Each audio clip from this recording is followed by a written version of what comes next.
Nyata Modul 1.4 Budaya Positif oleh Inyoman Budiarte SPD, calon guru penggerak Angkatan 7, Kabupaten Klungkung, Provinsi Bali. Mewujudkan budaya positif dengan keyakinan kelas, bekerjasama untuk membuat pojok baca di kelas. Latar belakang. Tujuan pendidikan menurut Ki Hajar Dewantara adalah menuntun segala kodrat yang ada pada anak-anak agar mereka dapat mencapai keselamatan dan kebahagiaan yang setinggi-tingginya, baik sebagai manusia maupun sebagai anggota masyarakat.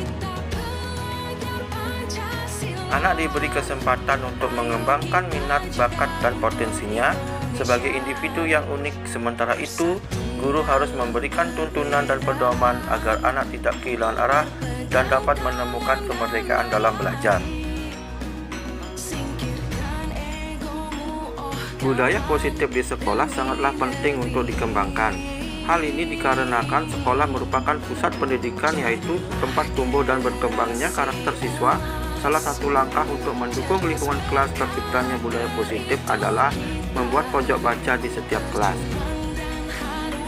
Rencana aksi nyata yang akan saya lakukan yaitu membuat keyakinan kelas yang berpihak pada murid melalui kesepakatan kelas, serta mendiseminasikan budaya positif kepada rekan sejawat di sekolah. Tujuan 1. Menanamkan karakter siswa sesuai dengan profil pelajar Pancasila. 2. Melibatkan siswa dalam menentukan keyakinan kelas. 3. Dengan penerapan segitiga restitusi, diharapkan siswa bisa tumbuh kesadaran dirinya dan bertanggung jawab terhadap tindakannya. 4. Seluruh guru di lingkungan sekolah mampu memahami konsep-konsep budaya positif dan mampu menerapkannya.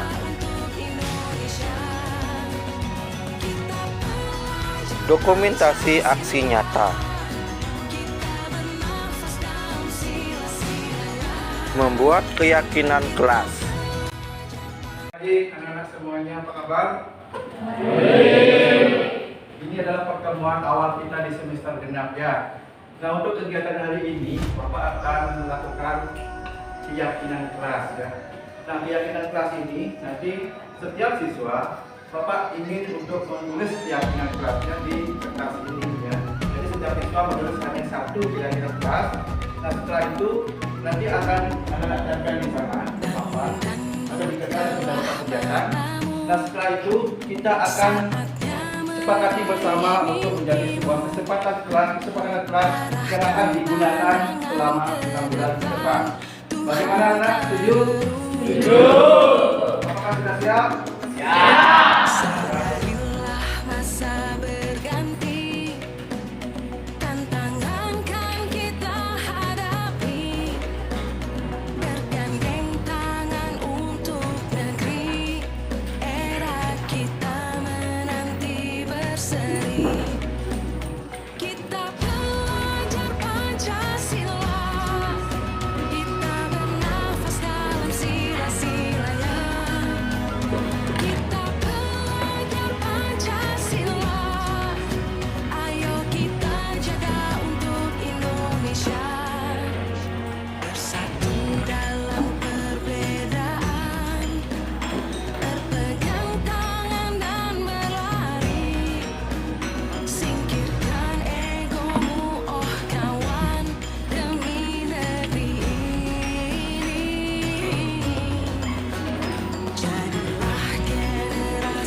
Silakan anak-anak tulis kesepakatan kelasnya di sana, kertas sticky note namanya ya.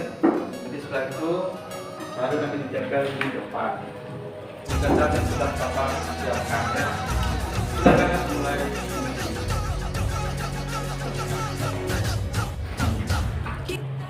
Baik anak-anak, sekarang saatnya untuk menempel kesepakatan yang sudah tulis di sticky note ini. Nah, sekarang Bapak minta anak-anak menempelkan ke depan. Sudah ada kertas ya, menempelnya secara bergiliran ya, supaya tidak nanti berlebihan gitu ya. Bapak minta dari sini ya, silakan tempel. Bernafas dalam sila-silanya, kita belajar Pancasila. Ayo kita jaga untuk Indonesia.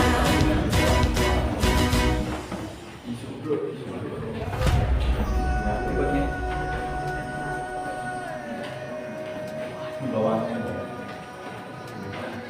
Lanjut.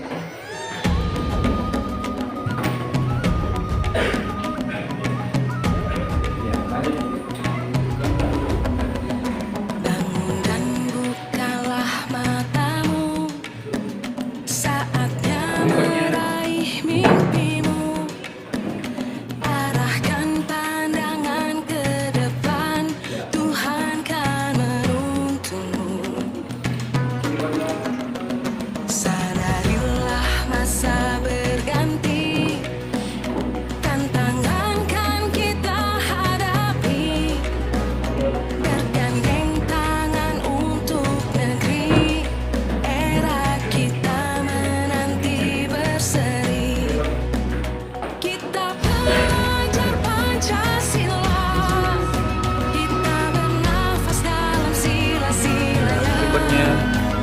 Kita belajar Pancasila, ayo kita jaga untuk Indonesia. Bersatu dalam perbedaan, berpegang tangan dan berlari.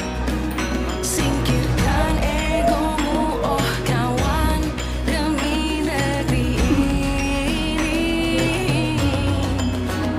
Jadilah generasi emas, cerdas berkarakter itu kita. Berjuang dan harus berani, kita terus torehkan prestasi.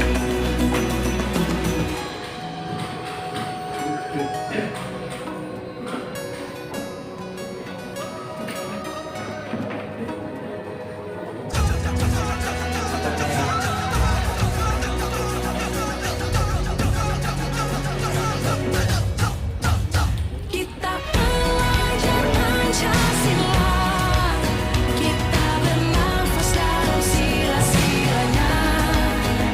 Kita belajar Pancasila, ayo kita jaga untuk Indonesia. Kita belajar Pancasila, kita bernafas dalam sila-silanya. Kita belajar Pancasila, ayo kita jaga untuk Indonesia.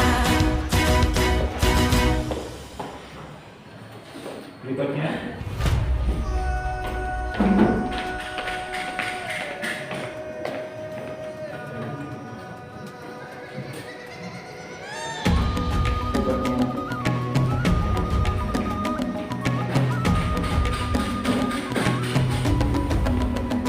Bangun dan bukalah matamu, saatnya meraih mimpimu. Arahkan pandangan ke depan, Tuhan kan menuntunmu.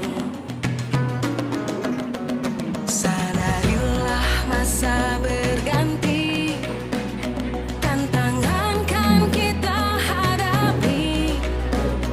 Bergandeng tangan untuk negeri, era kita menanti berseri. Kita belajar Pancasila, kita bernafas dalam sila-silanya. Kita belajar Pancasila, ayo kita jaga untuk Indonesia. Bersatu dalam perbedaan, berpegang tangan dan berlari. Singkirkan egomu, oh kawan, demi negeri ini. Jadilah generasi emas,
Silakan Ibu Nak. Baik anak-anak, terima kasih anak-anak sudah menunjukkan kesepakatan atau keyakinan yang anak sudah keras. Nah sekarang kita akan menyepakati kesepakatan yang mana nanti akan kita sepakati bersama ya. Oleh sebab itu mari kita nanti diskusikan dulu kesepakatan tersebut untuk kita gunakan sebagai kesepakatan kelas untuk 6 bulan ke depan. Baik, di sini saya akan membacakan beberapa kesepakatan kelas yang sudah ditulis oleh teman-teman sekalian. Yaitu yang pertama, selalu menjaga kebersihan dan merapikan pojok baca serta bertanggung jawab ketika salah satu buku di pojok baca hilang. Yang kedua, selalu mengembalikan buku yang telah dibaca pada tempat semula pada pojok baca. Selanjutnya, menyetorkan tugas tepat waktu. Setiap murid wajib menghormati dan mendengarkan penjelasan yang guru berikan dengan baik. Menjaga dan meletakkan barang sesuai tempatnya. Saling membantu, menghargai dan peduli antara satu sama lain, tidak mengganggu orang yang sedang berdoa. Menjaga hubungan satu sama lain, tidak membeda-bedakan ras, suku maupun agama, dan tidak membeda-bedakan teman. Menjalankan aturan pikir sesuai dengan aturan yang berlaku. Contohnya, datang sedikit lebih awal, bertanggung jawab akan kebersihan kelas sampai pulang. Baik itu papan, lampu, kipas, dan lain sebagainya. Setiap hari masing-masing piket wajib membuang sampah sebelum pulang sekolah. Datang ke sekolah sesuai dengan jam yang sudah ditentukan. Selalu berdoa sebelum belajar. Tidak mengotori atau mencuri-curi dinding kelas. Angkat tangan bila berpendapat. Selalu memakai pakaian yang rapi dan sopan. Menjaga fasilitas kelas agar tidak rusak. Dan setiap pagi siswa yang mendapat piket harus selalu mengadukan calang di kelas. Jadi ini adalah beberapa kesepakatan kelas 11 IPA 6 yang akan kita lakukan selama 6 bulan ke depan. Jadi apakah teman-teman semuanya setuju? Setuju!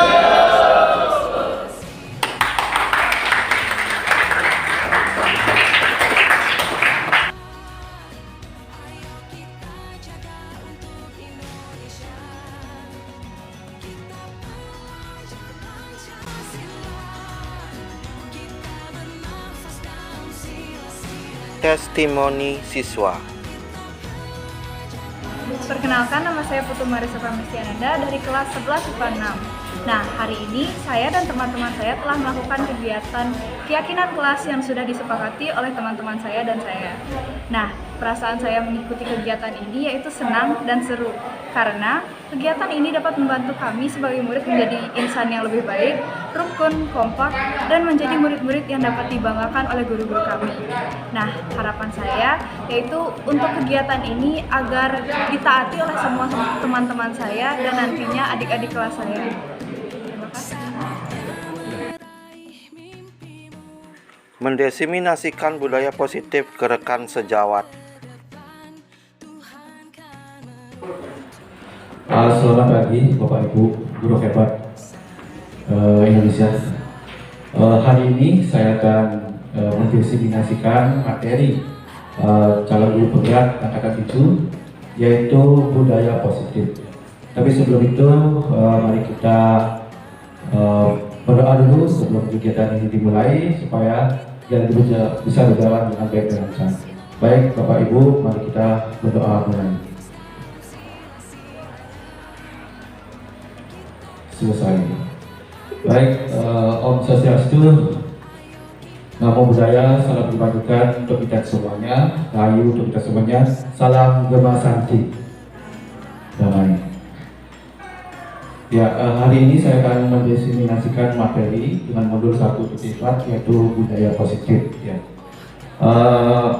Mungkin ada Bapak Ibu yang tahu apa itu budaya positif, mungkin kita sudah pernah melakukan di sekolah kita, tapi kita tidak sadar ya, begitu ya. Baik, ada yang mungkin bisa menyampaikan atau berikan contoh satu budaya positif yang sudah Bapak Ibu lakukan di sekolah kita. Ada yang kira-kira mau menyampaikan, silakan.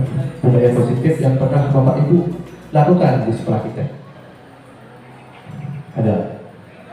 Ya, silakan berada Bu.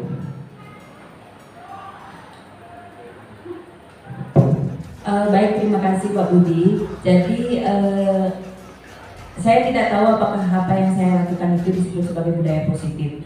Tetapi saya biasa di kelas sebelum proses pembelajaran saya mengajak anak-anak mensepakati tentang apa yang akan kita lakukan selama 6 bulan ke depan dalam proses pembelajaran biologi, misalnya ulangan bagaimana, kemudian pengumpulan tugas bagaimana. Itu yang saya coba lakukan dan saya menganggap bahwa itu baik untuk anak-anak karena kita membuat kesepakatan di awal.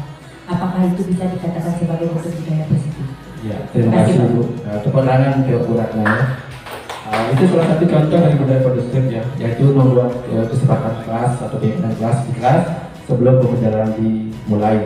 Ya, contoh yang lain mungkin dari Bapak Ibu guru yang lain yang mau kita berbagi di sini ya Bapak Ibu, bukan bermaksud saya untuk menggurui Bapak Ibu, tidak, tetapi kita mau berbagi materi atau sharing supaya kedepannya sekolah kita bisa maju ya, yaitu dengan penerapan budaya positif di sekolah kita.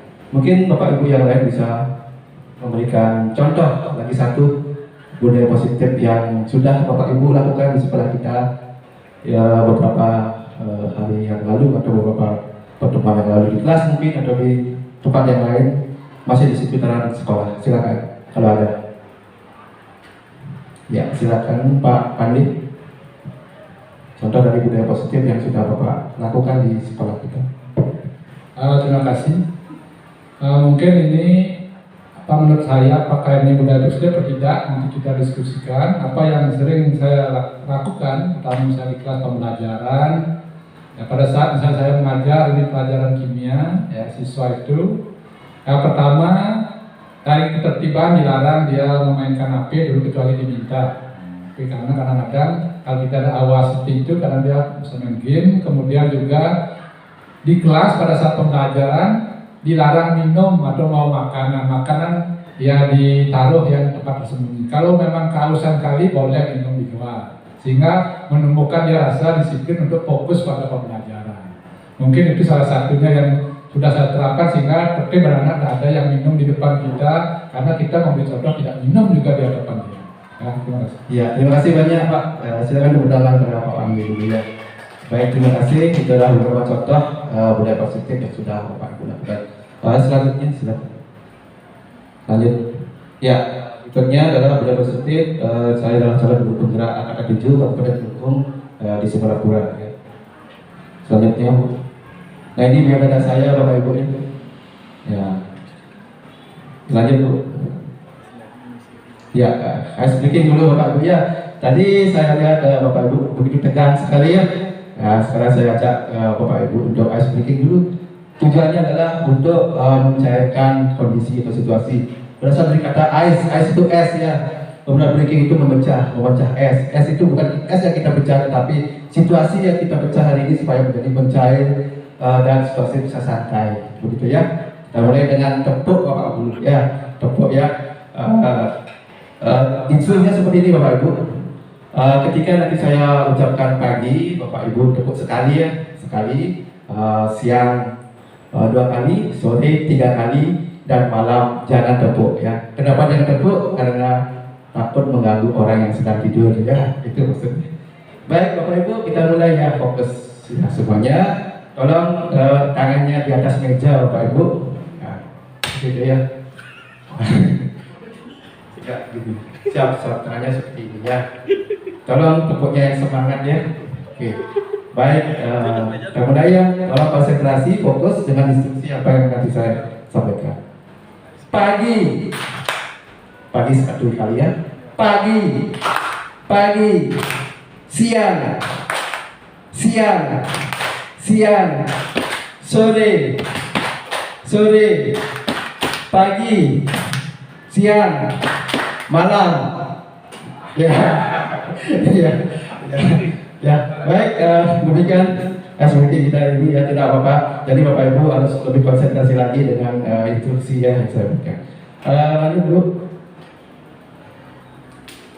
Ya, agenda kita hari ini adalah pembukaan tadi sudah ya dengan speaking. Kemudian yang kedua adalah tujuan budaya positif di sekolah. Kemudian yang ketiga adalah pemahaman inti.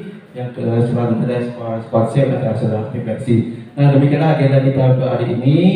Nanti kita akan lalui bersama-sama untuk 60 menit ke depannya.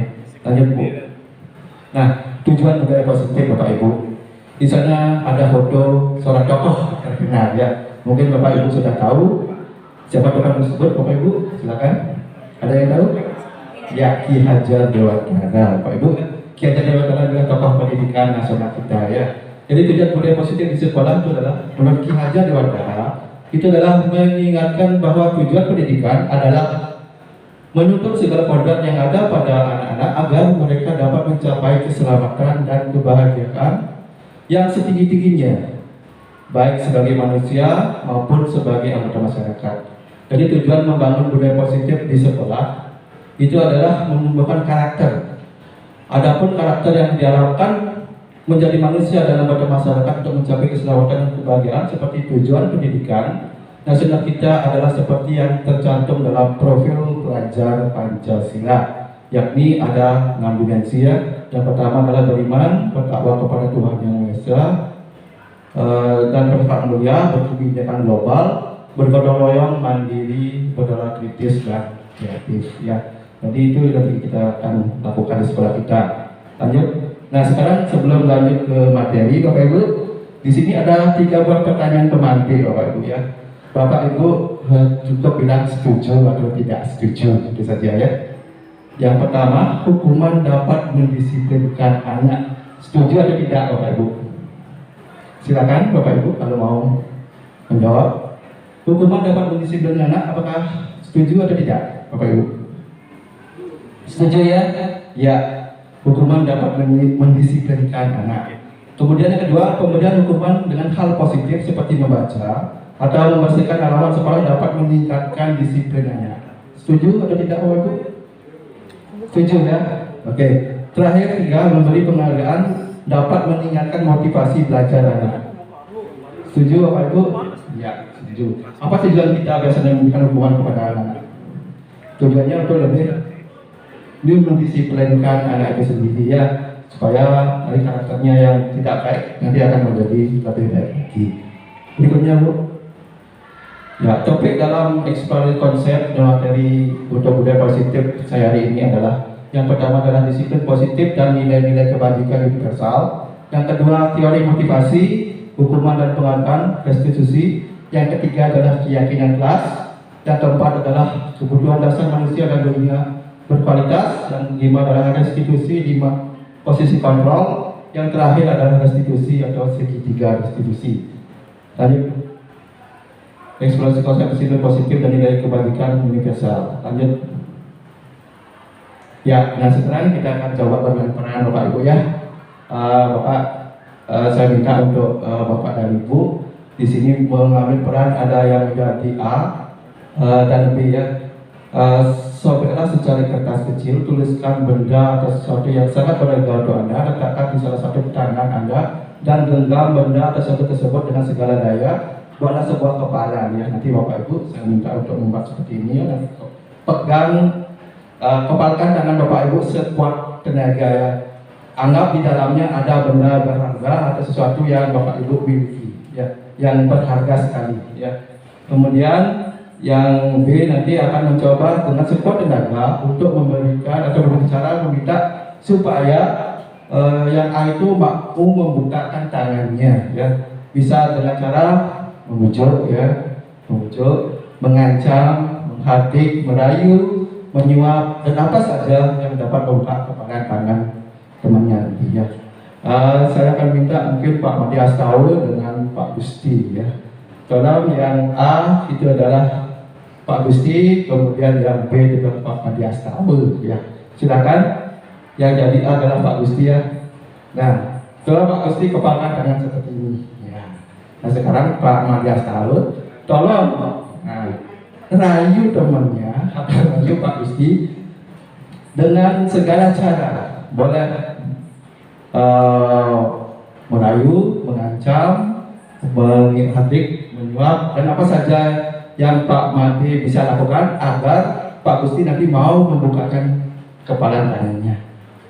Nanti Pak Madi? Iya, silakan Pak Madi. Mau merayu, mau mengancam, silakan. Terima kasih atas waktunya. Pak Gusti, kepalan tangan Pak Gusti ada benda yang sangat berharga bagi saya. Untuk itu, karena itu, yang coba buka karena barang itu sangat saya berikan. Sukses. Oh ya, berarti Bapak, ya. Baik, seharusnya Pak Gusti itu seharusnya jangan terlalu mudah dikayu begitu Pak ya. Harus tetap bersikukuh agar kepala tangan yang Pak Gusti tadi kepalkan itu jangan sampai terbuka begitu ya. Jadi tergantung dari kita sendiri ya. Jadi kalau mau membuka sesuatu atau sebenarnya kontrol itu ada pada diri Pak Gusti sendiri ya. Jangan sampai kita kena rayuan dan sebagainya. Karena benda atau barang yang berharga yang ada di kepala kita itu sangat berharga bagi kita. Gitu ya maksudnya. Ya. Ya Pak Gusti ya. Terima kasih banyak Pak atas tadi perannya cukup bagus. Berikutnya, nah ini perubahan paradigma Bapak Ibu. Di sana ada teori kontrol atau teori pilihan ya. Yang pertama ilusi guru mengontrol si murid. Kemudian ilusi bahwa kritik dan membuat orang merasa bersalah dapat menguatkan karakter. Berikutnya ilusi bahwa semua penguatan positif efektif dan bermanfaat. Berikutnya adalah ilusi bahwa orang dewasa memiliki hak untuk memaksa ya. Tadi sudah diberikan dengan kepala tangan gitu ya, Bapak Ibu. Lanjut. Nah, sini ada perubahan paradigma ada stimulus respon, mulai dari kontrol ya. Stimulus responnya lebih sudah dikayakan dalam bentuk slide ya, bisa Bapak Ibu lihat di sana. Yang pertama stimulus responnya kita mencoba mengubah orang agar berpandangan sama dengan kita.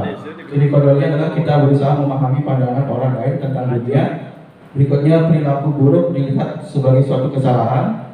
Tidak peduli semua perilaku memiliki tujuan. Berikutnya orang lain bisa mengontrol saya. Tidak peduli adalah hanya Anda yang bisa mengontrol diri kita. Seperti tadi prakteknya mengubah ada anak kita diri sendiri kita yang bisa mengontrol diri kita ya, bukan orang lain.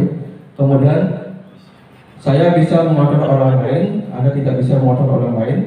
Kemudian pemaksaan ada pada saat bujukan gagal, kolaborasi dan konsensus menciptakan pilihan-pilihan baru. Yang terakhir adalah model berpikir menang atau kalah. Model berpikir menang atau kalah ini maksudnya adalah win-win solution ya, 50-50 gitu ya. Lanjut, nah di sini dalam disiplin positif itu sudah dikayakan dalam bentuk bagan ya Bapak Ibu. Ya silakan Bapak Ibu bisa dilihat di slide ya. Di sana ada makna disiplin sudah, kemudian teori motivasi kita terdiri dari untuk menghindari hukuman, untuk mendapatkan imbalan, terakhir untuk menghargai diri sendiri. Kemudian ada 5 posisi kontrol ya. Jadi nanti kita akan coba bahas lebih lanjut lagi apa itu 5 posisi kontrol. Itu ada penghukum, ada pembuat rasa bersalah, teman, pemantau dan manajer. Kemudian ada segitiga restitusi. Di sana ada 3 tahapan ya dalam segitiga restitusi, yaitu menstabilkan identitas, validasi kebutuhan, menanyakan keyakinan. Nanti akan lebih jelasnya saya katakan dalam bentuk video. Kemudian 5 kebutuhan dasar manusia yang tidak yang perlu kita dapatkan. Yang pertama adalah bertahan hidup, penguasaan, kasih sayang dan rasa terima, kesenangan dan kebebasan. Ya itu sebagainya. Silakan lanjut. Nah, di sini ada makna disiplin Bapak Ibu. Kalau menurut Bapak Ibu sendiri, apa arti kata disiplin Bapak Ibu? Menurut pemahaman dari Bapak Ibu sendiri, disiplin itu apa? Ada yang mau memberikan tanggapan silakan. Mungkin Bu Ratna Bu, minta tolong. Disiplin itu apa Bu? Ya, baik. Baik, terima kasih Pak Budi. Kalau menurut saya, makna disiplin itu adalah ketika kita mentaati segala aturan yang ada. Baik itu kalau siswa misalnya mentaati aturan yang ada di sekolah. Kemudian kalau kita sebagai guru mungkin mentaati segala aturan yang ada di masyarakat dan juga aturan kepegawaian kita. Menurut saya itu disiplin. Terima kasih. Terima kasih Ibu. Jadi disiplin itu adalah mentaati segala peraturan atau aturan yang sudah kita buat bersama-sama, kita sepakati bersama-sama. Jadi suatu tempat ya, baik itu ada di sekolah, di tempat lain, di masyarakat gitu ya, disiplin taat dengan peraturan itu. Ya, di sini sudah disampaikan atau dikatakan bahwa disiplin itu artinya belajar ya, berasal dari bahasa Latin itu disiplin ya. Kemudian makna asal dari kata ini berkoordinasi dengan disiplin dari diri dari murid-murid Socrates dan Plato. Disiplin diri membuat orang menggali potensinya menuju sebuah tujuan. apa yang dia hargai. Kemudian namun dalam budaya kita, makna kata disiplin telah berubah menjadi sesuatu yang dilakukan seseorang pada orang lain, ya, dan seterusnya. Silakan lanjut, Bu. Nah, ini nilai-nilai kebajikan universal, Bapak Ibu. Ya, di sana nilai kebajikan universal adalah tujuannya adalah ingin dicapai setiap individu. Nilai tersebut berasal dari universal. Kata universal itu dari lintas bahasa, suku, bangsa, agama, dan maupun latar belakang. Ya. Kemudian nilai-nilai kebajikan yang ingin kita dicapai nanti untuk anak didik kita yang dikenal dengan profil pelajar Pancasila. Ini kita sudah melaksanakan IKM, Bapak Ibu ya, implementasi kurikulum mengajar itu di kelas 10. Nanti akan kedepannya akan di kelas 11 dan 12 ya. Di sana ada beriman, kemudian berkebinekaan global, bergotong royong, mandiri, bernalar kritis, dan kreatif. Nah, di sini apa yang dimaksud dengan beriman, Bapak Ibu? Silakan dilihat slide-nya ya. Ya seperti itu, beriman bertakwa kepada Tuhan Yang Maha Esa. Ya, lanjut Bu. Ya, berkebinekaan global, apa yang disebut dengan berkebinekaan global, di sana sudah ada. Silakan lanjut. Bergotong royong, ya. Silakan lanjut Bu. Mandiri. Berikutnya, ya benar kritis, ya kreatif ya. Untuk kreatif ini berarti kita nanti akan membuat suatu inovasi-inovasi agar inovasi yang terbaru yang bisa kita ciptakan dan untuk kita implementasikan nanti di sekolah. Berikutnya, eksplorasi konsep, teori motivasi, hukuman, dan penghargaan serta restitusi. Berikutnya, teori motivasi perilaku. Di sana ada motivasi dari eksternal itu artinya dari luar ya, Bapak Ibu. Kemudian motivasi internal itu yang berasal dari dalam. Ya. Lanjut. Nah ini tadi sudah diterangkan juga portofolio Bapak Ki Ageng Dewantara. Itu merdeka itu artinya adalah hanya terlepas dari perintah, tetapi juga tetap buat pemerintah diri sendiri. Merdeka ya, menurut Ki Ageng Dewantara. Lanjut Bu. Nah, dihukum oleh penghargaan, di sana ada pengaruh jangka pendek dan jangka panjang, Pak Ibu. Penghargaan menghukum, kemudian penghargaan mengurangi ketepatan, penghargaan tidak efektif, penghargaan merusak hubungan. Silakan lanjut. Dihukum oleh penghargaan, di sana penghargaan menurunkan kualitas, penghargaan mematikan kreativitas, penghargaan mengurangi motivasi intrinsik. Lanjut. Kemudian bentuk program kebajikan apresiasi, di sana ada beri pengakuan secara khusus, secara pribadi, beri pengakuan kepada semua murid secara bergantian, kemudian beri pengakuan secara konsisten, fokus pada proses. Lalu, ini contoh pengakuan apresiasi kebajikan. Di sana ada nilai kebajikan, rasa empati, kemudian kepedulian, rasa tanggung jawab, kemudian situasinya pada saat menolong murid pada kita ke kelas. Kemudian pada saat kamu membantu teman-temanmu di tugas kelompok, pada saat kamu membuat tugas yang masyarakat di ada. Silakan lanjut. Nah ini Bapak Ibu, mari kita sama-sama memahami apa perbedaan hukuman dan konsekuensi.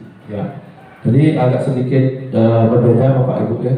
Hukuman itu adalah sesuatu yang menyakitkan yang harus terjadi, kemudian konsekuensinya sesuatu harus terjadi.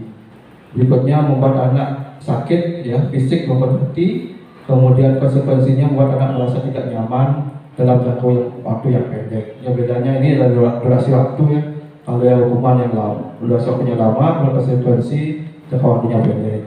Kemudian hukuman anak membenci kedisiplinan, konsekuensinya anak menghargai disiplinan. Kemudian hukuman perkataan, ada stimulus report, kepaksaan, mendorong anak menyakiti diri sendiri, mendorong anak agar mudah menyelesaikan diri, kemudian konsep diri yang buruk, konsep diri yang baik. Anak belajar untuk menyebut kesalahan, anak belajar untuk mematuhi peraturan. Yang terakhir adalah timbul marah, rasa bersalah, dipermalukan, merasa tidak dihargai karena kita memberikan hukuman kepada siswa. Selanjutnya untuk konsekuensinya adalah kehilangan hak buat tidak nyaman dihasilkan sementara. Nah ini untuk sementara waktu ya, tidak seperti yang hukuman tadi. Lanjut. Nah sekarang kita coba untuk menentukan apakah hukuman atau konsekuensi ya. Kalau tindakan guru ya, yang pertama di sana ada mencatat 100 kali dalam buku kalimat saya tidak akan terlambat lagi karena terlambat ke sekolah. Menurut Bapak Ibu, apakah hukuman atau konsekuensi? Hukuman ya, nanti kita lihat sama-sama ya. Lanjut. Apa dong? Lari mengelilingi lapangan basket 2 kali karena terlambat hadir di sekolah. Apa Bapak Ibu? Hukuman ya. Kemudian murid diminta untuk push up 15 kali karena tidak menggunakan masker ke sekolah. Hukuman atau konsekuensi Bapak Ibu? Hukuman. Kemudian menggantikan kertas tugas teman yang telah dicoret-coret. Konsekuensi. Kemudian selanjutnya membersihkan tumpahan air di meja tulis karena kesenggol pada saat belajar. Konsekuensi. Kemudian murid disuruh untuk melepas sepatu seharian di sekolah karena tidak mengenakan sepatu hitam. Hukuman atau konsekuensi? Ya. Lari mengelilingi lapangan basket 2 kali karena terlambat 10 menit untuk pelajaran PJOK. Konsekuensinya. Sekarang kita lihat jawabannya. Ya, itulah Bapak Ibu jawabannya ya. Ya, hukuman yang pertama disebut dengan hukuman karena antara penyataan dengan sanksi yang diberikan itu tidak nyambung ya. Ya. Yang kedua, lari menuju lapangan dengan terlambat hadir itu tidak nyambung, yang akan disebut dengan hukuman ya. Ada konsekuensi itu misalnya kalau yang terakhir lari menuju lapangan basket 2 kali dengan terlambat hadir untuk pada PJOK itu konsekuensi karena antara lari dengan pelajaran PJOK itu nyambung Pak Ibu ya. Ya seperti itu, silakan lanjut. Nah sekarang apa itu restitusi Bapak Ibu? Di sana sudah ada, itu restitusi adalah proses menciptakan kondisi yang dialami oleh siswa untuk memperbaiki kesalahan mereka sehingga mereka bisa kembali pada kelompok mereka dengan karakter yang lebih kuat. Restitusi juga merupakan proses kolaborasi yang mengajarkan murid untuk mencari solusi untuk masalah mereka dan membantu murid berpikir tenang tentang orang seperti apa yang mereka ingin menjadi tujuan kuliah dan bagaimana mereka harus memperlakukan orang lain menurut dosen tahun 2004. Ya, silakan lanjut. Nah, ini ada ciri-ciri restitusi Bapak Ibu. Yang pertama, bukan untuk menembus kesalahan, namun untuk belajar dari kesalahan. Yang kedua, memperbaiki hubungan. 3, tawaran bukan paksaan. 4, restitusi menuntun untuk melihat ke dalam diri. 5, restitusi mencari kebutuhan dasar yang mendasari tindakan. 6, restitusi adalah cara yang paling baik. Restitusi fokus pada karakter bukan tindakan. Restitusi fokus pada solusi. Yang terakhir, restitusi mengembalikan murid yang berbuat salah pada kelompoknya. Lanjut. Oke, lanjut Bu. Nah, sekarang keyakinan kelas Bapak Ibu ya. Apakah Bapak Ibu sudah pernah ya melakukan keyakinan di kelas sebelum belajar dimulai Bapak Ibu? Apa itu keyakinan? Adalah kesepakatan yang dibuat oleh guru dengan siswa di kelas dengan melibatkan seluruh siswa yang ada di kelas. Apa tujuannya? Tujuannya adalah mewujudkan suatu yang namanya profil belajar Pancasila ya. Siapa di antara Bapak Ibu yang sudah melakukan kegiatan keyakinan kelas di kelas? Ada Bapak Ibu? Ada? Ada. Ya, Bu Rana sudah buatnya. Bu Asmi gimana? Ya, sudah. Oke. Terima kasih. Yang lainnya dalam buat juga keyakinan kelas ya di kelas. Sudah bulan dimulai. Lanjut.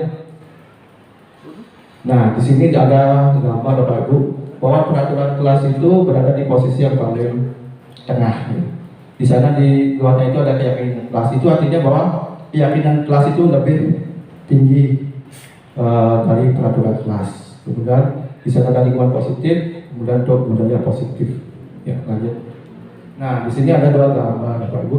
Ada gambar di sebelah kiri itu adalah warna hijau, yang kanan di sebelah warna dasarnya adalah putih. Nah, menurut Bapak Ibu, yang mana yang merupakan keyakinan kelas dan mengapa? Silakan Bapak Ibu. Keyakinan kelas itu, kesepakatan kelas itu adalah di sana sudah ada kami guru dan murid saling menyayangi, kami murid yang semangat belajar, kami murid yang peduli dengan teman kelas. Nah, di sana Yang mana yang merupakan keyakinan kelas? Ya, silakan Bu Asmi. Menurut saya keyakinan kelas itu adalah yang berisikan item kami guru dan murid yang saling menyayangi, karena itu dibandingkan dengan yang di sebelahnya itu lebih ke bahasa peraturan. Ya, terima kasih Bu Asmi. Ya, betul, dari yang seperti keyakinan kelas itu yang ada di sebelah kanan ya, yang ada kesepakatan kelas ya. Jadi kalau peraturan itu yang sebelah kiri. Silakan lanjut. Di sini ada keyakinan kelas dalam bentuk tabel T dan Y. Lanjut Bu. Nah, sini kita akan mencoba mencari keyakinan kelas dengan peraturan yang ada. Sesuai dengan tabel, selalu kembalikan buku ke tempatnya. Kira-kira keyakinan kelas yang cocok untuk situasi tersebut seperti apa Bapak Bu? Ada disiplin, bertanggung jawab. Oke. Berikutnya, dilarang mengganggu orang lain. Kira-kira keyakinan kelas di sana yang cocok? Menghormati orang lain. Ya. Lanjut. Hadir di sekolah 15 menit sebelum pembelajaran dimulai. Disiplin ya. Komitmen lagi. Tepat waktu. Ya, lanjut. Dilarang melakukan kekerasan. Apa itu? Keselamatan. Oke, bagus. Lagi kemanusiaan. Lagi apa? Menghormati juga orang lain. Ya. Lanjut, dilarang menggunakan narkoba. Ya, ada kaitannya dengan kesehatan ya. Narkoba itu adalah kan obat terlarang. Jadi di sini kita perlu nanti buat keyakinan kelas agar tidak ada siswa kita yang menggunakan narkoba di sekolah. Karena itu sangat berbahaya sekali. Karena sekali kita mengenal yang namanya narkoba, pasti ingin mencoba lagi dan akhirnya terjerumus. Berikutnya, bergantian atau menunggu giliran. Bersabar. Oke. Gunakan masker. Iya, kesehatan. Ya, dulu waktu pandemi COVID-19 ya, kita harus menggunakan masker ke sekolah. Sekarang sudah reda, tapi kita boleh tidak menggunakan masker. Oke. Berikutnya, jangan berlari di kelas atau koridor. Keamanan, keselamatan juga, ketenangan. Ya, coba next slide-nya. Oke. Nah itu ya Bapak Ibu. Jadi keyakinan kelas itu tanggung jawab. Yang pertama, yang kedua menghormati orang lain, yang ketiga berkomitmen, keselamatan, menghormati orang lain, kesehatan, menghormati orang lain, bersahabat, kesehatan, keselamatan dan keamanan. Lanjut, kepentingan dasar manusia dan dunia berkualitas. Lanjut. Nah ini kepentingan dasar manusia ya. Setiap siswa pasti ingin merasa disayang seperti itu. Kemudian perasaan, kesenangan dan kebebasan itu untuk tujuannya adalah untuk bertahan hidup, Ibu. Jadi kemudian dasar manusia ini perlu diberikan kita dapatkan dari orang lain. Lanjut. Nah di sini 5 posisi ini kontrol ya. Coba lanjut lagi. Nah berikut ini adalah ada 5 posisi kontrol. Yang pertama adalah penghukum ya. Untuk penghukum, jadi seorang penghukum bisa menggunakan hukuman fisik, baik itu fisik maupun verbal. Nah sekarang saya mau tanya, kira-kira apa contoh hukuman fisik yang diberikan kepada siswa? Hukumannya fisik. Sekarang sudah tidak banyak lagi Bapak Ibu ya. Push up, ya push up itu biasanya dilakukan oleh guru olahraga. Mungkin karena terlambat datang, siswanya disuruh keliling lapangan atau push up 100 kali atau 50 kali dan sebagainya. Itu hukuman fisik. Tapi kalau kita sebagai guru, jangan kita sering-sering melakukan hukuman fisik ya, Pak Bu. Lanjut. Nah, pembuat merasa bersalah. Di sini posisinya adalah guru akan berusaha lembut Bapak Ibu. Ini nanti bisa dicontoh oleh Bapak Ibu dalam menangani masalah yang dilakukan oleh siswa dengan cara seperti menyampaikan ibu sangat kecewa sekali kamu dan seterusnya, dan itu bisa nanti dilakukan. Berikutnya sebagai teman ya. Posisi kontrol yang nomor 3 adalah sebagai teman. Dengan kita berkata bahwa ayo bantu demi Bapak, ayo ingat tidak bantuan Bapak selama ini dan seterusnya. Di sini kita bisa pilih salah satu kata-kata tersebut ketika nanti kita memposisikan diri sebagai seorang teman. Berikutnya, itu sebagai pemantau ya. Pemantau di sini adalah menguasai, mengawasi Bapak Ibu. Pada saat kita mengawasi, bertanggung jawab atas kita awasi, posisi memantau berdasarkan peraturan yang konsekuensinya ya. Kemudian peraturan apa yang kamu lakukan, sanksi dan konsekuensinya apa. Ya seperti itu kalau sebagai pemantau. Lanjut sebagai manajer. Ya. Nah di sini posisi kontrol yang terakhir sebagai manajer itu adalah posisi yang kita inginkan Bapak Ibu. Kenapa demikian? Karena posisi di mana guru di sini bersama siswa mempersilahkan murid tersebut untuk mempertanggungjawabkan perilakunya sendiri, mendukung murid akan menemukan solusi dan pemecahan masalahnya. Kemudian apa kata-kata yang nanti kita sampaikan ketika kita memposisikan diri sebagai seorang manajer di sana adalah apakah kamu meyakininya? Jika kamu meyakininya, apakah kamu bersedia memperbaikinya? Jika kamu belum meyakini, hal ini menunjukkan apa tentang dirimu dan apa rencana kamu bagi hal ini. Ya, nanti akan lebih jelasnya kita akan dalam bentuk video ya. Lanjut Bu. Ya, lanjut.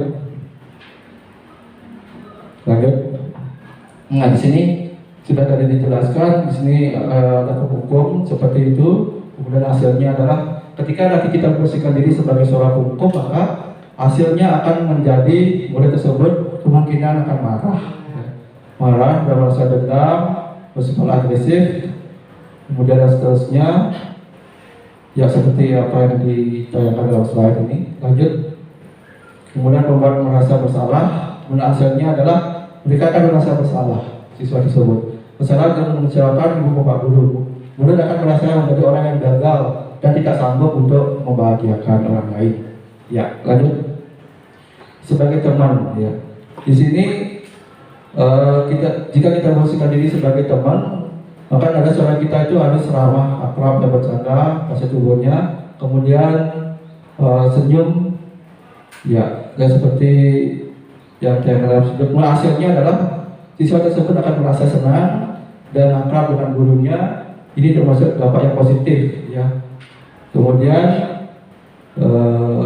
bila ada masalah dia merasa mengandalkan guru tersebut untuk membantunya. Akibatnya dari posisi sebagai teman tersebut adalah siswa tersebut akan berbuat sesuatu bila yang disuruh adalah gurunya tersebut. Ya, lanjut. Pemantau di sini sebagai pemantau nanti hasilnya adalah memahami konsekuensi yang harus dijalankan karena telah melanggar salah satu peraturan. Guru tidak menunjukkan suatu emosi yang berlebihan, kemudian marah, membuat rasa bersalah, murid tidak nyaman, yaitu dengan harus dibalas. Berikutnya,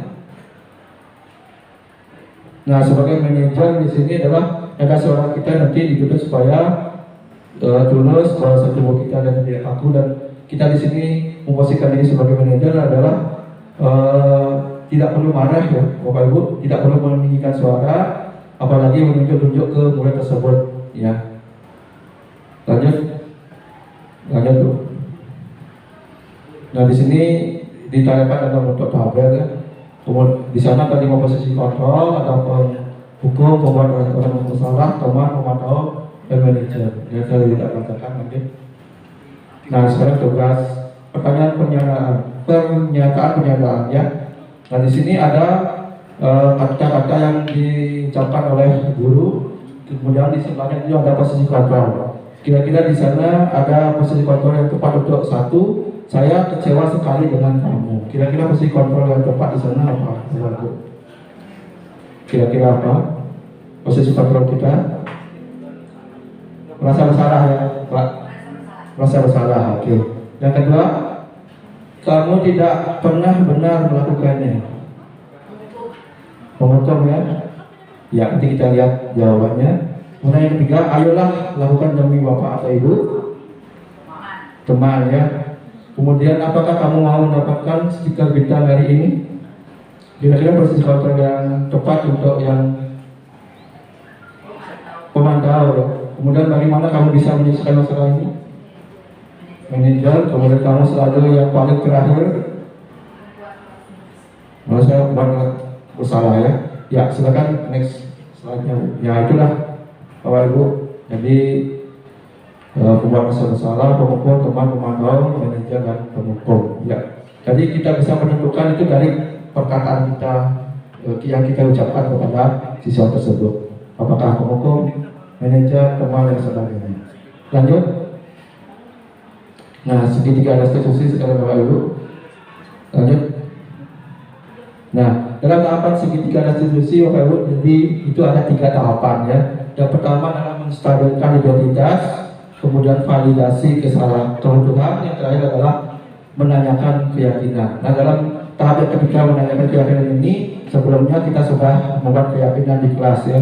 Nanti ketika ada siswa yang melanggar aturan atau tata yang ada di sekolah, kita tanya kembali ke siswa tersebut apa kira-kira keyakinan kelas yang sudah kita berbuat, mengingatkan kembali keyakinan kelas yang sudah dibuat. Lanjut. Nah, untuk tahapan dari segitiga restitusi, yang pertama itu menstabilkan identitas ya. Di sana guru akan berkata, berbuat salah itu hal yang manusiawi, kemudian tidak ada manusia yang sempurna, bapak atau ibu juga buat salah dan seterusnya. Nanti ketika bapak ibu mau menangani siswa yang bermasalah dengan menggunakan segitiga restitusi ini, bapak ibu boleh pilih salah satu dari yang ada di sana ya. Lanjut. Tahap yang kedua adalah validasi kebutuhan, membantu murid mengenali basic atau kebutuhan dasar yang ingin dipenuhi. Kemudian guru akan berkata, kamu bisa saja akan melakukan hal yang lebih buruk, tapi kamu tidak melakukannya, dan seterusnya. Nanti untuk validasi kebutuhan, bapak ibu bisa nanti gunakan salah satu dari yang ada. Ya, boleh nanti. Ya, yang terakhir adalah menanyakan keyakinan. Ya, di sini bapak ibu. Jadi untuk menanyakan keyakinan ini anak melihat kesalahannya dihubungkan dengan norma sosial dan nilai-nilai yang mendasari manusia berinteraksi dengan orang lain. Di sini nanti bapak ibu bilang boleh pilih salah satu ya. Di sana ada apa nilai yang kita percayai, kemudian nilai yang apa yang kita sepakati, kelas yang ideal seperti apa dan seterusnya. Ya, kita boleh nanti pilih salah satu. Yes.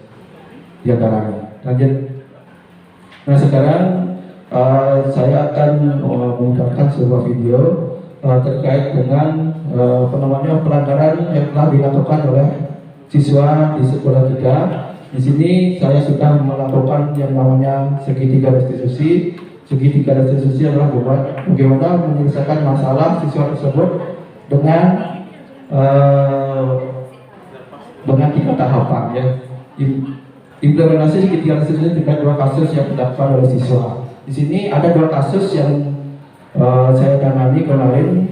Yang pertama kasusnya adalah siswa tersebut tidak memakai sepatu. Nah, artinya dia sudah melanggar dari tertib dari segi berpakaian. Yang kedua adalah siswa tersebut ketika saya memberikan ulangan atau ujian kepada siswa tersebut, saya pantau anak tersebut mencontoh di kelas. Bagaimana cara saya menangani kasus-kasus yang dilakukan oleh siswa dengan segitiga restitusi? Berikut ini saya akan tayangkan sebuah videonya. Silakan Bu.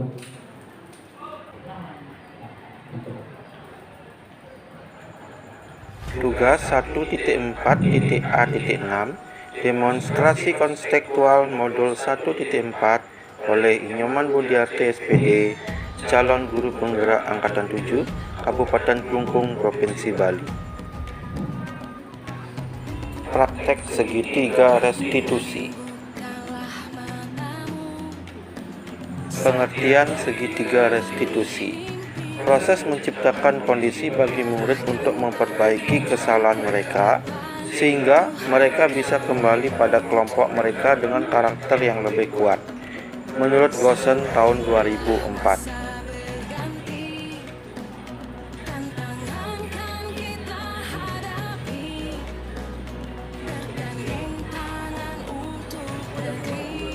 Tiga langkah segitiga restitusi. 1. Menstabilkan identitas. 2. Validasi tindakan yang salah. 3. Menanyakan keyakinan. Berikut ini adalah 2 kasus pelanggaran siswa yang diselesaikan dengan segitiga restitusi.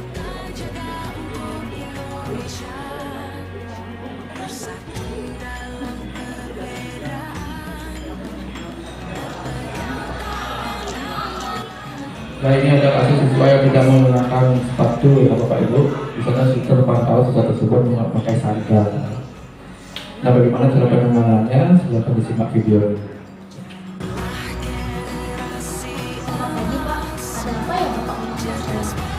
Baik, begini nak ya. Tadi Bapak lihat anak itu di halaman sekolah tidak memakai sepatu ya. Semua orang itu pernah melakukan suatu kesalahan. Nah, di sini Bapak tidak ingin mencari siapa yang salah dan siapa yang benar. Nah, kalau boleh tahu apa alasan anak tidak memakai sepatu tadi? Untuk alasannya tadi, karena pertama sepatu saya itu robek. Terus yang kedua, hanya sepasang sepatu boot saja yang saya punya. Oleh sebab itu, saya memakai sandal ke sekolah. Baiklah nak, coba diingat-ingat lagi ya nak ya, keyakinan sekolah kita ya. Sekolah kita itu harus memakai seragam sekolah siswa di sekolah ya, seragam lengkap dengan memakai sepatu, tidak memakai sandal ya. Siap Pak, besok-besok saya tidak akan mengulangi kesalahan saya. Baik, sekarang Bapak mau tanya, sebenarnya anak ini ingin menjadi orang sukses ya? Ingin Pak, ingin sukses. Baik, kalau jadi orang sukses itu dimulai dari tekad yang kuat nak ya, mandiri, disiplin dan bertanggung jawab ya. Itulah kunci untuk menjadi orang sukses. Bapak ingin tahu apa cita-cita anak kedepannya? Kalau cita-cita saya ke depannya, sebenarnya bisa membanggakan orang tua, yaitu ingin menjadi follower. Baik sekali cita-cita anak ya. Jadi follower itu harus disiplinnya juga ya. Disiplin mulai dari sekarang, yaitu disiplin berpakaian, di samping juga disiplin yang lain seperti disiplin waktu ya. Oke, Bapak percaya pada anak, kesempatan nanti anak bisa mengubah diri anak menjadi orang yang lebih baik lagi ke depannya. Ya Pak, terima kasih atas nasihatnya. Baiklah, nah sekarang anak bisa kembali ke kelas untuk mengikuti pembelajaran berikutnya. Silakan. Sama Pak. Perasaan siswa setelah pelaksanaan segitiga restitusi. Halo, perkenalkan, nama saya Dewi Manariani dari kelas 11 MIPA 7. Nah, perasaan saya setelah Pak Budi ini melakukan praktik segitiga restitusi terhadap pelanggaran yang telah saya perbuat, saya ini sangat merasa senang dan terkesan dikarenakan Pak Budi ini atau ketika saya melakukan kesalahan ini, Pak Budi tidak memarahi saya, melainkan Pak Budi ini menasihati saya agar menjadi anak yang lebih disiplin lagi. Jadi, terima kasih Pak Budi. Untuk kasus kedua adalah saya melihat seorang siswa yang sedang menyontek di kelas ya, 30 dalam bahasa Inggris. Silakan duduk nak. Selamat pagi Pak, Bapak manggil saya ada apa? Oh iya nak, Bapak tadi lihat waktu ulangan bahasa Inggris di kelas, kamu itu mencontek di kelas ya. Iya Pak, saya maaf Pak, saya salah Pak. Iya, tidak apa-apa nak. Semua orang pasti pernah melakukan kesalahannya. Bapak juga dulu pernah melakukan kesalahan. Tetapi dalam hal ini Bapak tidak ingin mencari siapa yang salah dan siapa yang benar ya. Sekarang Bapak ingin tahu kenapa alasannya kamu mencontek di kelas nak? Maaf Pak, kemarin malam saya tidak sempat belajar karena membantu orang tua saya untuk membuat jualan Pak. Oh gitu ya nak. Orang tuanya kerja apa nak? Orang tua saya kerja serabutan Pak. Oh serabutan. Baiklah nak, coba diingat-ingat kembali ya, kita punya keyakinan kelas. Di mana siswa itu harus rajin belajar di sekolah ya. Jadi kewajiban seorang siswa itu adalah belajar ya. Bapak tidak mempersalahkan kamu itu membantu orang tua di rumah. Tapi Bapak ingatkan kembali, kamu harus bisa mengatur waktu, mana waktu untuk belajar dan mana waktu untuk membantu orang tua di rumah. Baik Pak, terima kasih atas nasihatnya. Sekarang Bapak mau tanya lagi, sebenarnya kamu ini ingin jadi orang sukses kan? Ingin Pak. Baik, jika kamu ingin jadi orang sukses itu harus punya tekad yang kuat ya Nak ya. Contohnya mandiri, rajin belajar, bertanggung jawab. Nah itulah kunci dari untuk menjadi orang sukses ke depannya. Bapak harapkan suatu saat nanti kamu akan menjadi orang sukses. Mulai dari sekarang kamu bisa mengubah sikap kamu untuk rajin belajar. Semoga ke depannya kamu menjadi orang yang sukses. Oh iya, Bapak ingin tanya, kamu punya cita-cita nggak Nak? Tidak Pak. Cita-cita apa? Mau jadi dosen Pak. Oh dosen, bagus sekali cita-citanya ya. Jadi naiklah cita-cita dari sekarang dengan rajin belajar ya Nak ya. Baik Nak, demikian yang Pak bisa menasihati kamu suatu saat kamu bisa nanti berubah sikap dan menjadi orang yang sukses. Pak, terima kasih atas sarannya Pak. Saya akan rajin untuk giat belajar lagi Pak. Ya, terima kasih kembali Nak. Sekarang bisa kembali ke kelas ya. Perasaan siswa setelah pelaksanaan segitiga restitusi. Halo, perkenalkan nama saya Iwayan Aditya Udamika dari kelas 11 IPA 7. Setelah Pak Budi melakukan praktik segitiga restitusi, ketika ada permasalahan, beliau menasihati saya dan tidak memarahi saya.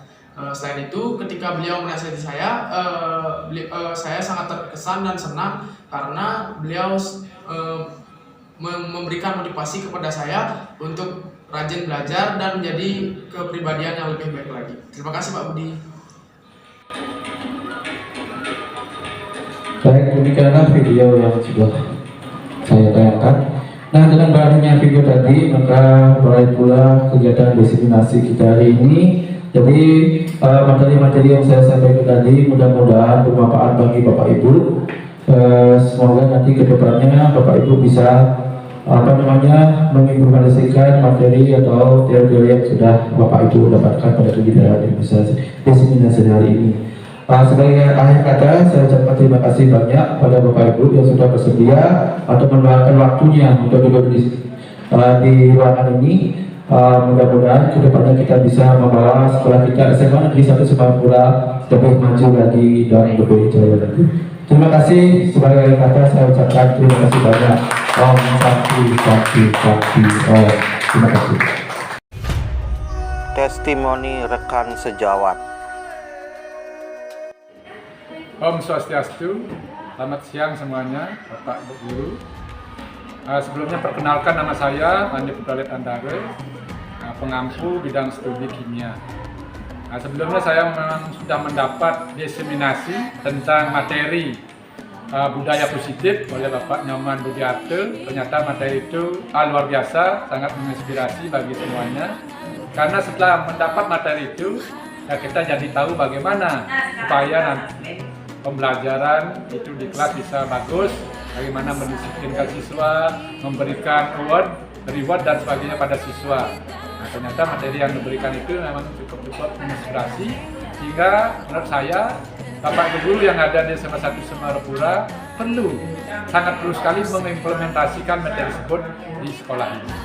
Nah, terima kasih kepada Pak Nyoman Budiarto yang sudah memberikan ilmunya sedikit yaitu tentang budaya positif yang bisa diterapkan di sekolah SMA 1 Semarang. Om Santi Santi. Berikut ini contoh budaya positif yang telah dilaksanakan di sekolah kami. Siswa mengucapkan salam kepada guru.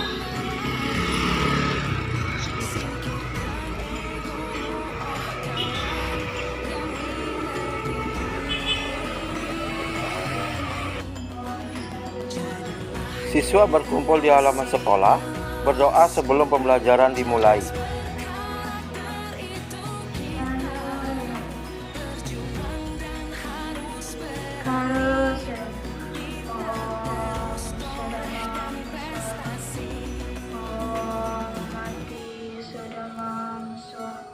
Mustika Rana Puja Trisanjaya Ngawi